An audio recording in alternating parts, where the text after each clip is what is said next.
शहराकडे स्थलांतर करणारा तरुण आता आपल्या गावातच राहून शिक्षण आणि अर्थार्जन करेल असा विश्वास महाराष्ट्राची हास्यजत्रा फेम अभिनेत्री रसिका वेंगुर्लेकर यांनी व्यक्त केला. मुख्यमंत्री समृद्ध पंचायत राज अभियानांतर्गत सावंतवाडी तालुक्यातील वेत्ते ग्रामपंचायतीला दिलेल्या भेटीदरम्यान त्या बोलत होत्या. वेत्ते गावात रसिका वेंगुर्लेकर आणि अभिनेता पृथ्वी प्रताप यांचे वाजत गाजत स्वागत करण्यात आले. महिलांनी डोक्यावर कलश घेऊन वारकरी पथक, लेझीम आणि ढोल ताशांच्या गजरात सेलिब्रिटींची भव्य मिरवणूक काढली. दीपप्रज्वलन आणि वृक्षाला पाणी घालून या उपक्रमाचे उद्घाटन करण्यात आले. शासनाच्या सेलिब्रिटींची भेट या उपक्रमाला गावकऱ्यांनी उत्स्फूर्त प्रतिसाद दिला. अभिनेता पृथ्वी प्रताप यांनी वेत्ते गावातील विकास कामांचे कौतुक केले. ते म्हणाले, वेत्ते गाव तंटामुक्त होऊन प्रगतीकडे वाटचाल करत आहे. स्पर्धेत टिकण्यासाठी बदल स्वीकारू नका, तर आयुष्यभर प्रगतीपथावर नेणारे शाश्वत बदल स्वीकारा. मुख्य कार्यकारी अधिकारी रवींद्र खेबुडकर यांनी सांगितले की सिंधुदुर्गात पर्यटकांची संख्या तिपटीने वाढली असून जिल्ह्याचा चेहरामोहरा बदलत आहे. अतिरिक्त मुख्य कार्यकारी अधिकारी शीतल कबुत्रे यांनी आपले विचार मांडले.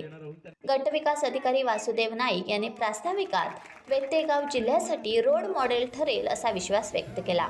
या कार्यक्रमाला सरपंच गुणाजी गावडे, माजी सभापती रमेश गावकर, उपसरपंच महेश गावडे, ग्रामविकास अधिकारी स्वाती कदम काकतकर, माजी सरपंच सुनील गावडे, स्नेहा मिठबावकर, उपपोलीस निरीक्षक प्रमोद पाटील, राजेंद्र आंबेकर, नंदिनी निगुडकर, तन्वी गावकर, जितेंद्र गावकर, तंटामुक्त अध्यक्ष गुरुदास गावकर, पोलीस पाटील रमेश जाधव, नरेंद्र मिठबावकर यांच्यासह ग्रामस्थ मोठ्या संख्येने उपस्थित होते.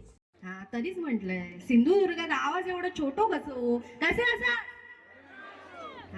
आता कसा आता कोकणात इल्यासारखा वाटला. तर मंडळी, इथे मुख्यमंत्री समृद्ध पंचायत राज योजनेच्या अंतर्गत मला पुन्हा एकदा कोकणात येण्याची संधी मिळाली आहे. आणि आता हे पृथ्वीक असेल किंवा अजून काही सेलिब्रिटीज असतील तर या योजनेअंतर्गत ते बऱ्याच गावांमध्ये फिरतायत. माझा आजचा पहिला दिवस आहे, त्यामुळे मला हळूहळू कळतंय की माझ्या सिंधुदुर्गातल्या या छोट्या छोट्या गावांमध्ये केवढी मोठी प्रगती झाली आहे.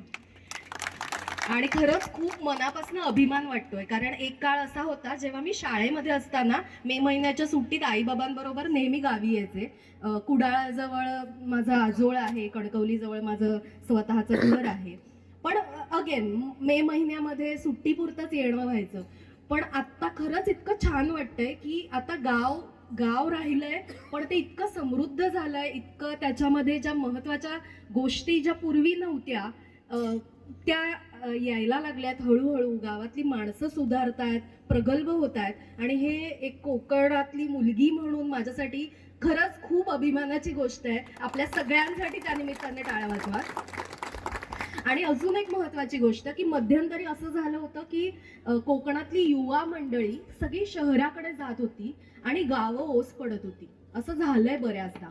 पण मी आत्ता मगाशी येताना पृथ्वीशी बोलत होते की शहरांमध्ये ना आता सध्या ऑक्सिजन राहिला नाहीये श्वास घ्यायला. म्हणजे आम्हाला पाहावं लागतं किंवा प्रदूषण इतकं आहे की आता आम्हाला झाडं आणि इकडचा आजूबाजूचा परिसर छान क्लीन दिसतोय, तिकडे आम्हाला कळत नाही की हे प्रदूषण आहे का हे धुकं आहे. इतकं पोल्युशन झालेलं आहे. तर मला असं वाटतं काही वर्षांनी आता इतकी गावं समृद्ध होत आहेत. सर म्हणाले की सिंधुदुर्गातलं पर्यटन वाढलेलं आहे आणि विश्वास ठेवा हे पर्यटन अजून वाढणार आहे. कारण आपलं सिंधुदुर्ग, आपलं कोकण इतकं आहेच सुंदर की बाकीच्या देशांना लाजवेल. हास्यजत्रेमार्फत आम्ही देशांमध्ये सुद्धा आत्ता या गेल्या 2 वर्षांमध्ये फिरतोय. पण खरंच सांगते की भारत आणि कोकण, आपला महाराष्ट्र याच्यासारखं सौंदर्य आणि खरेपणा आणि मातीत रुजलेलापणा कुठेच नाही आहे जो आपल्या कोकणात आहे. आणि त्याचा मला खरंच खूप अभिमान आहे.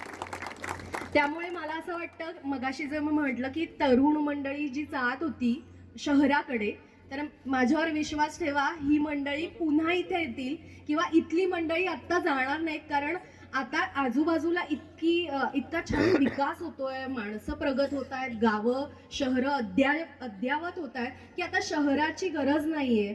कशासाठी आपल्या जवळच्या माणसांसोबत आपल्या गावात राहून आपण अर्थार्जन करू शकतो, आपण शिकू शकतो आणि आपल्याला हवा तो आनंद घेऊ शकतो आणि सगळ्यात महत्त्वाचं शुद्ध वातावरणात राहू शकतो. आणि मला असं वाटतं की अजून काही वर्षांनी माझा स्वतःचा रिटायरमेंटचा प्लॅन आहे की मी कोकणात येऊन राहणार आहे.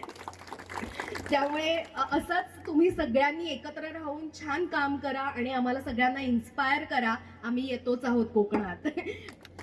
तर पुन्हा एकदा सिंधुदुर्ग आणि बेत्ते गावासाठी माझ्या खूप खूप शुभेच्छा. असा जोरदार प्रयत्न करत राहा. टाइम्स डिजिटलला लाईक करा, सबस्क्राईब करा, शेअर करा आणि बेल आयकॉन दाबायला विसरू नका. पाहत रहा टाइम्स डिजिटल.